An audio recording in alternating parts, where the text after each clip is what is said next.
So there's a painting made in 1615 by a painter called Bichitra, and it captures something essential about Mughal visual culture.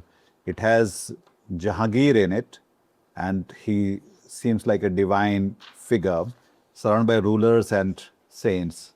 But if you look closer to in this painting, you find all kind of influences in it. And Mughal court was looking outward, collecting, reworking, reimagining visual languages from Persia, Europe, and beyond into something distinctly its own. So welcome to episode 4 of Art Indica with Dr. Alka Pande and Nidheesh. We are talking about 500 years of Mughal art and aesthetic. And today we are going to talk about the world that Mughals made and how they opened up to the world and how the world opened up to them. Welcome, Dr. Pande. So let's talk about this painting first. This is how we began with the Vichitra's painting of Jahangir. How does it, what do you see in it? So, Nidheesh, first and foremost, I just wanted to tell you that the Mughal paintings, the range of Mughal paintings, it's extraordinary. And this painting for me symbolizes both decorative beauty and also what you call a fine art practice of beauty. Because if you look at Jahangir himself, the emperor of the world, with that nimbus around him, look at the finely etched profile, the turban, the fineness of brushstroke, the delicacy of line, that is absolutely extraordinary. It comes, in this image, the fineness of the great masters who Humayun brought from the court of Shah Tahmasp are absolutely, they are riveting, if not mind-blowing.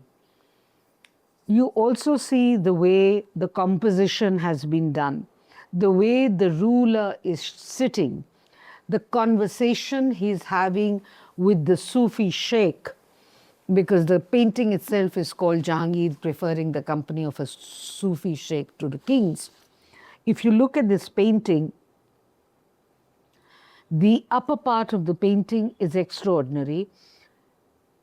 Then you look at the borders, so decorative. It reminds me of a William Morris print actually, which was later in the arts and crafts movement of England. But also you have here the presence of a European, probably an Englishman.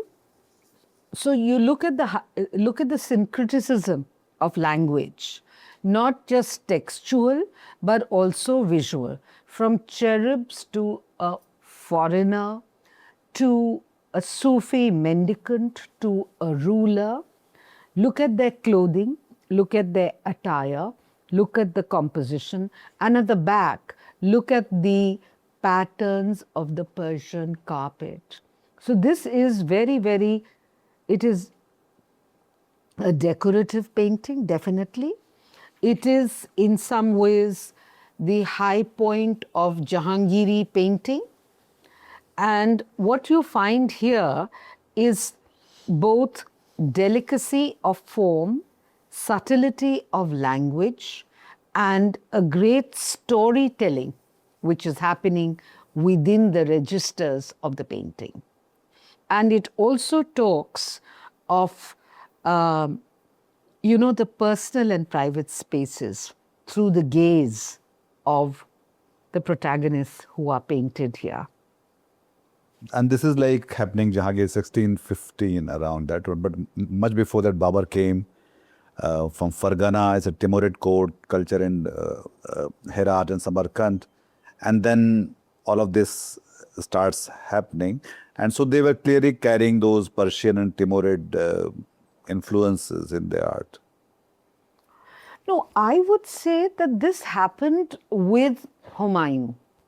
Because when Humayun went to the court, Shah Tahmasp, he was very much into painting. And when Humayun was coming back, he actually tried to bribe Mir Ali's father to join him and come to India. In fact, it was good for him because by which time the Shah had lost interest in painting, and Sayyid Ali with Abdus Samad, they came to India with about 100 painters.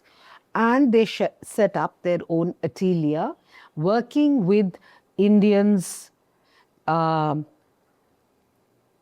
here in Delhi. And what we see is that they used Indian, Persian, and a lot of European influences because the Mughals had access later on at the time of Jahangir and Akbar in particular in their tents. And that is why along with the Moracas, they also had larger paintings which they would decorate their tents with when they were traveling or when they were staying there. So you see that painting was one way of showing the range of influence of the Mughal Empire. Tell us more about these master painters, Abd al-Samad and Mir Sayyid Ali. So they were, as sometimes you say, the mother and father of Mughal painting. They came here to India along with Humayun. And they started at the orders of the kings. They started creating these beautiful albums. I want to talk about maybe 5 important Murakkas, which I'd like to. One of them was Gulistan, which was written by Sheikh Sadiq Shirazi in 1258. And it was said that the Gulistan was a book of wisdom and all the rulers wanted that. It was also said that one word of Sheikh Sadi has 72 meanings. So Sheikh Sadi is a Sufi saint and Gulistan means garden. Yeah. So it was a poetry of ideas, and one of the important painters for that was Govardhan. And it was his single most influential work. Then I want to talk of the Tuti Nama, which was done much later. The main protagonist there was Khojasta, and it was actually, it had 52 stories and made on 250 folios. It was based on an earlier Sanskrit text called the Shukar Stapati, and this was really, again, a very interesting album because it was around this princess, wife of a merchant really, who was going to go and meet her lover and be unfaithful to her husband. So her husband had left a tota and a maina with her to guard her. Now, Khojasta, what she did Tota and a maina means parrot and a maina. Maina is again an Indian bird which also can recreate what she is listening. So she killed the maina, strangled her to death, and the tota was left, the parrot was left. That is why Tuti Nama, Tuti meaning parrot. So since the parrot was left, he was more diplomatic.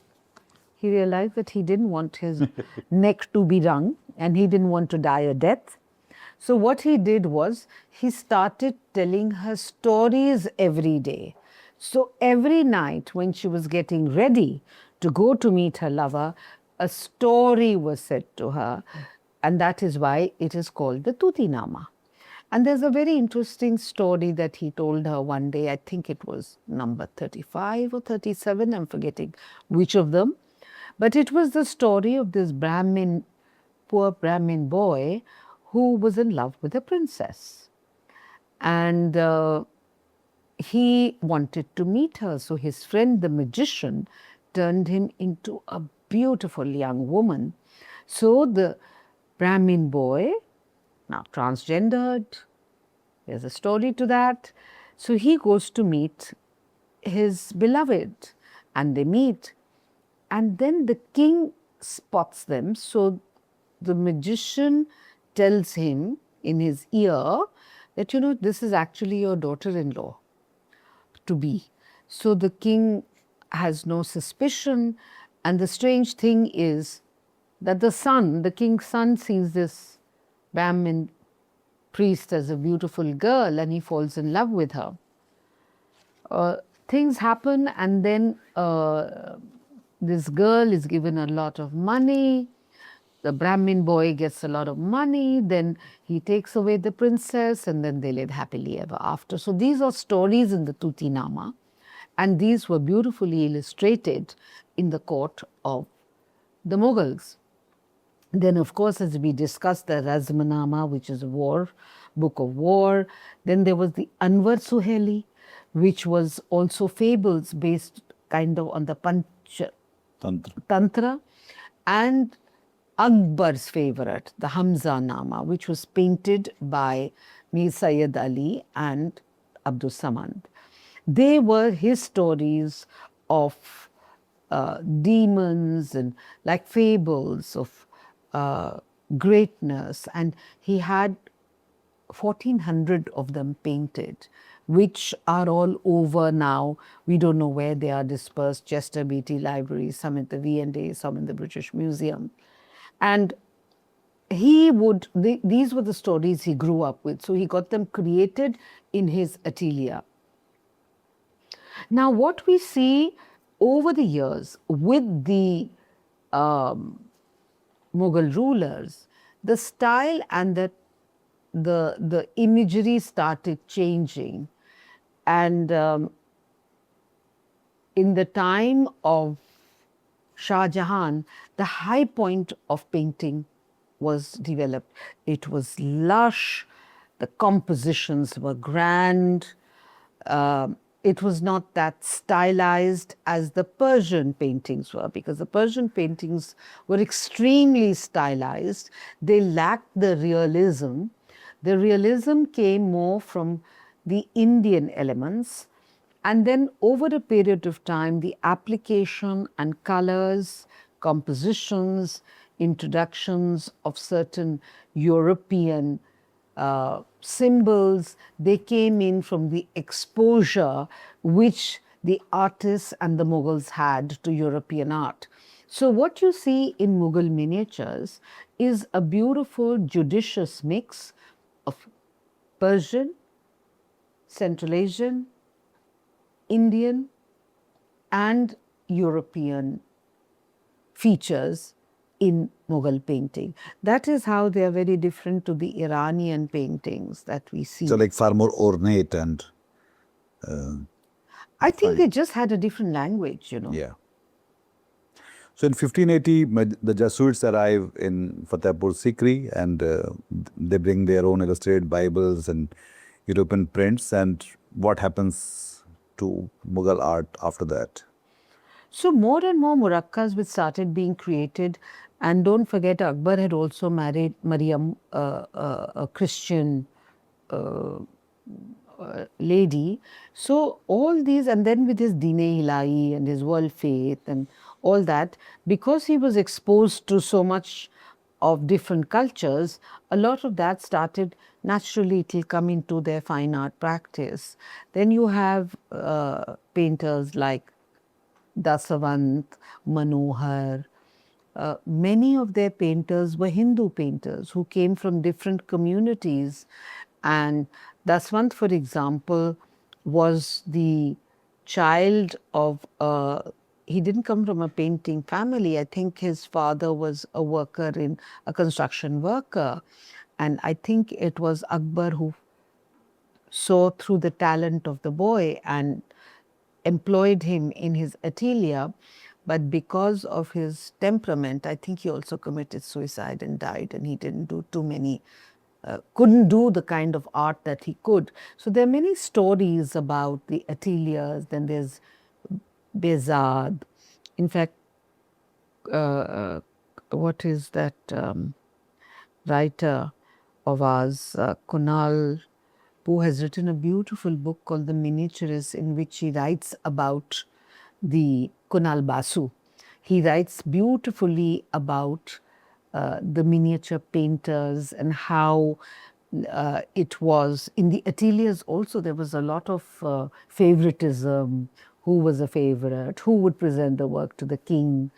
But a lot of money was given to these artists because they were court artists, unlike modernity in India, when artists were struggling in the time of the Mughals. The artists were a very, very well respected and very wealthy people. Their art was bought for lakhs and lakhs of gold money at that point. The artists of these courts, so who are like Vichitra, we were talking about from the beginning, that with his painting, which is all kinds Daswant hai, Manohar hai. So where were they coming from, and how are they remembered now? So some of them came from families of artists. Some of them were drawn, as I said, from different cross sections of society. They were picked up by the king himself. Sometimes they came and sought work in the ateliers, because the ateliers were like business houses. Yeah. They were like design studios, what you have today. So these were the painters' design studios, and they came to work for them, and they improved their skills working for them. And whoever caught the eye, it is like, whoever struck a great or came to the notice of the ruler became a great artist. And it was a time when the whole thing of anonymity went, because when you see pre-Mughal paintings, that it is always the anonymous artist. They never used to sign or inscribe. In the time of the Mughals, individual style became very important, and artists started having their own signatures at the back of their paintings. So the time of individual stylization came out in this period. So this thing about this atmospheric perspective, the illusion of depth and distance, chiaroscuro, the modeling of form through the light and shadow. So these are like very specific technical innovations happening around that time, and one could see them in the Mughal art. So these are, I don't know what came first, the chicken or the egg. So definitely it was a part of the European influence, because chiaroscuro, the shading, the light, it was very much part of the Flanders school. It was very much part of Rembrandt. It was very much part of the great Renaissance. The vanishing point came with Leonardo da Vinci. So obviously the Indian artists were exposed to the works of the European masters, because the vanishing point comes from then, the perspective comes from there, and you see that all that happening in the Mughal courts, and it is very evident in the paintings of the period, particularly when you see Shah Jahan as emperor of the world standing on top of that globe. All these metaphors and symbols which came, they were very much part of what was South Asian, but the modeling and the use of the brushwork, they obviously copied. Also the influence was, I won't say copied, I'll use the word influence really, came from the West. What was happening in the West then, around the time? I mean, when this whole Jahangir, Akbar and Shah Jahan was happening. Well, the high point of Renaissance was happening in the West. So this is like interesting for the global, when you see it in global perspective, that when all of this was happening in the Mughal period in Delhi and Agra, there was this Renaissance happening. Renaissance was happening, mannerism was happening, a lot of similar kind of developments in painting to a large extent, and architecture was happening. You have, Baroque coming in after the Renaissance. You have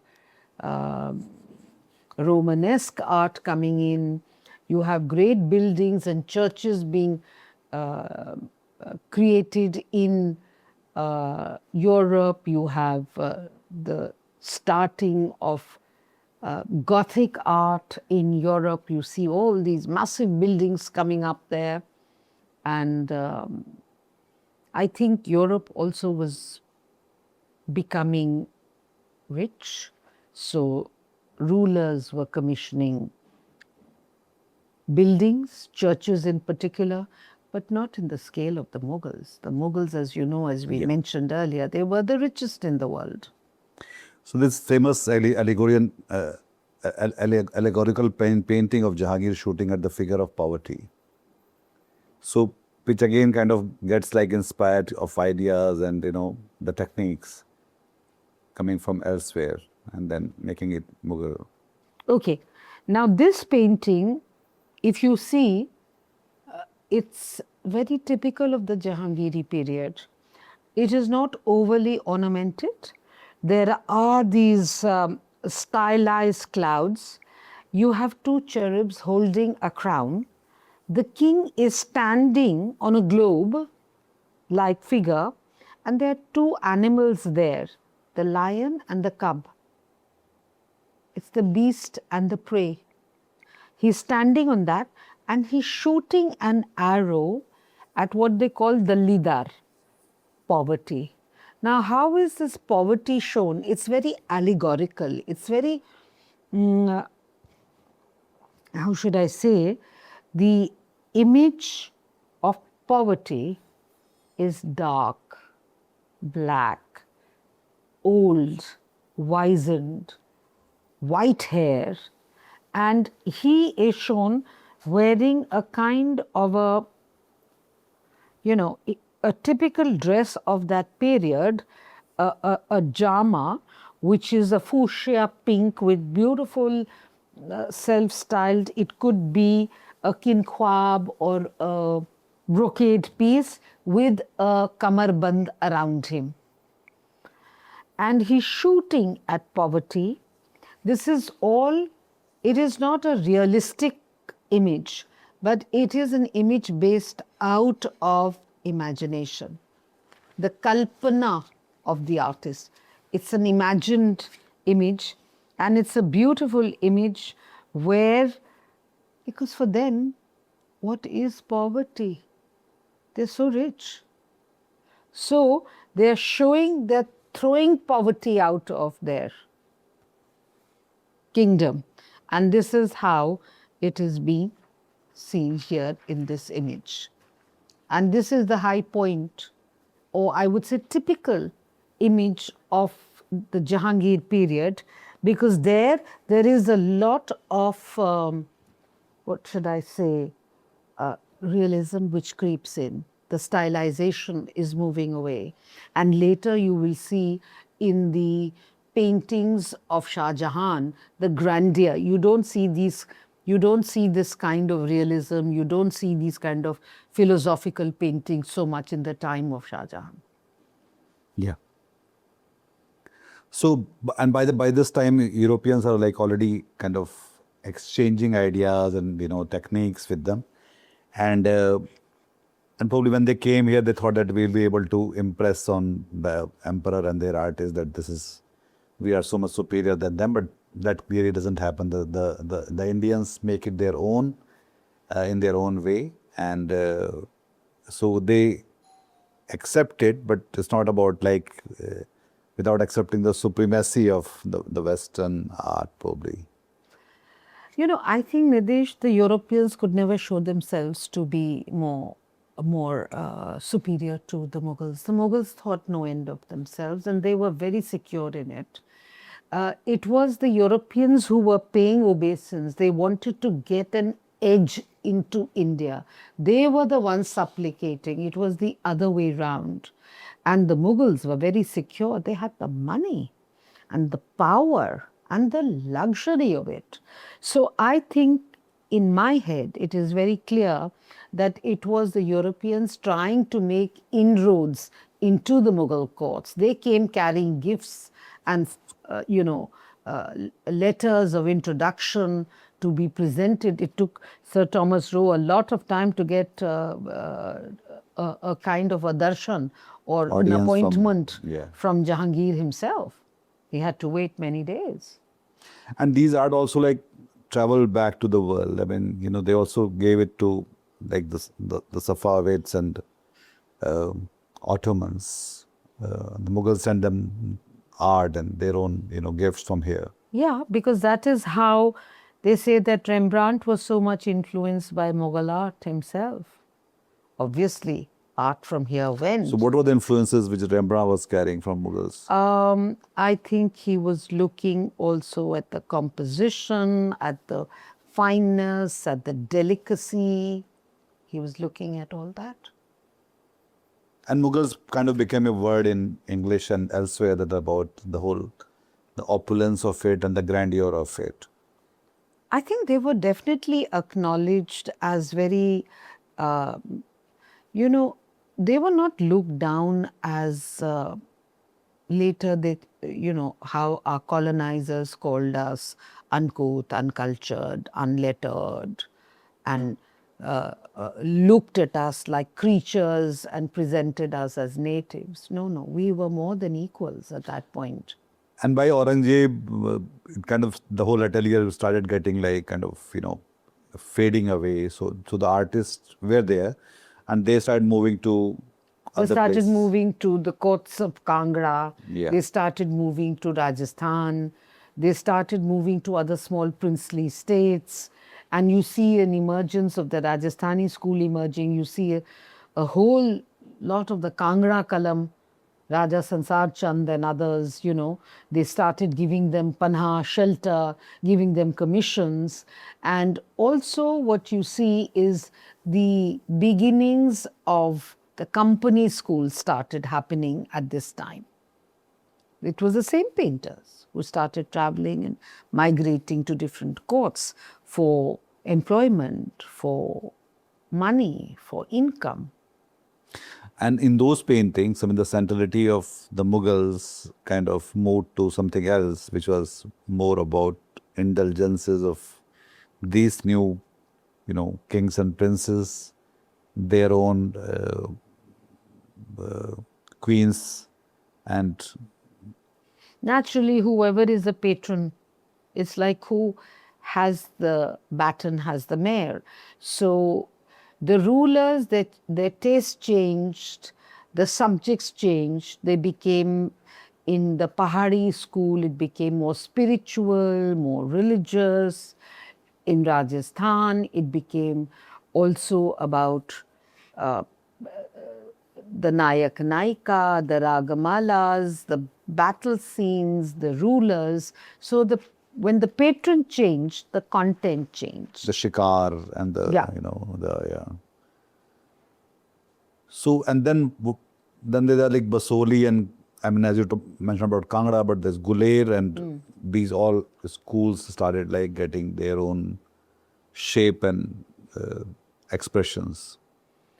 They became more localized. So what happened there was when you go to Guler, you see the Naikas of Guler, they look very much like the local Shebatis, like the local Gaddans there, like the local women there. Their faces changed. The men also changed. They became a little more leaner, a little more feminized. If you look at even the Chamba Rumals and you look at the whole thing of Shiva and Parvati there, the whole thing of the Durga Mahamatya series which were being painted, the whole morphology of the protagonists change in the Pahari miniatures because, as I said, it became more localized. The same artists who started copying the Central Asian, European, bringing a new language to Mughal art, it was their lineage which was now going into a new ecosystem and creating a new language of art, which is the Kangra Kalam or the Pahari miniatures. And parallel to it was also like emergence of East India Company and spreading its wings in India, the fading away of Mughals, and these artists also coming to work with the company, which is like, and they were used as documenting the botany and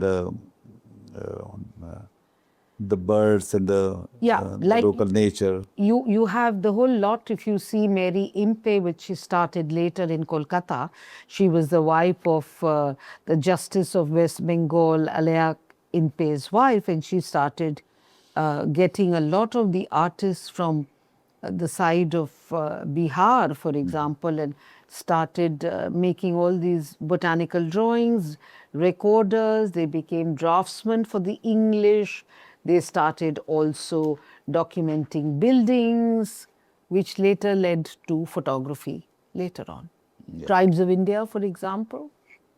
And what is the legacy if you look at the whole art, the capital of art they created, the Mughals created for the world?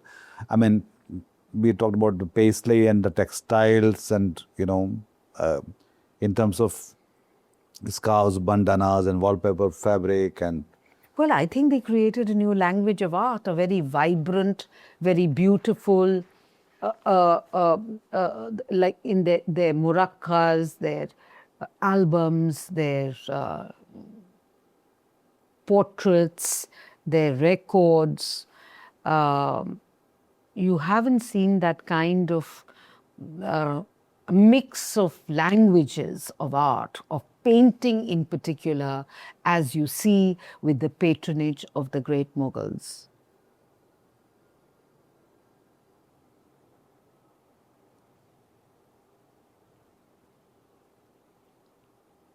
So, I mean, now with 500 years later, I mean, how do we see again, I mean, as if you summarize this, what is going to be remembered, for...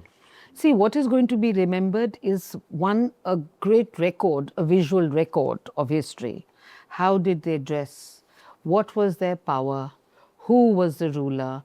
What did they think about? How did they view themselves? How were they called Jahanpanas, Deenpanas? Why did they get, say, a Gulistan illustrated? Why did Akbar do a Razmanama? Why did he have a Hamza Nama done? Why did they have their Padshah Namas done? They were the first people who recorded their history. Which ruler before them wrote books for themselves and illustrated them? All from Babar Nama, from Abu Fazal, Akbar Nama. Akbari. Yeah. So this is the greatest legacy which they've left us, a recording of their times, of their culture, of their heritage, from textile to food to social customs to how they lived. I think this is so much interesting because it was not just about the emperors and the Mughals, it's also about the changing times and the influences they were having right from Persia to Europe to the British, and in these centuries we can see how things changed, and so much of that is still around us to experience, to appreciate and to talk about. Thank you so much for this conversation, Dr. Pande. This is, like, to my mind, is a great conversation, and probably we will be talking about it further in our next episodes around the legacy which Mughals have left behind in these 500 years of Mughal art and aesthetic series in Art Indica with Dr. Alka Pande and Nidheesh. Thank you so much. I'm looking forward for the next conversation. Thank you. Thank you, Nidheesh.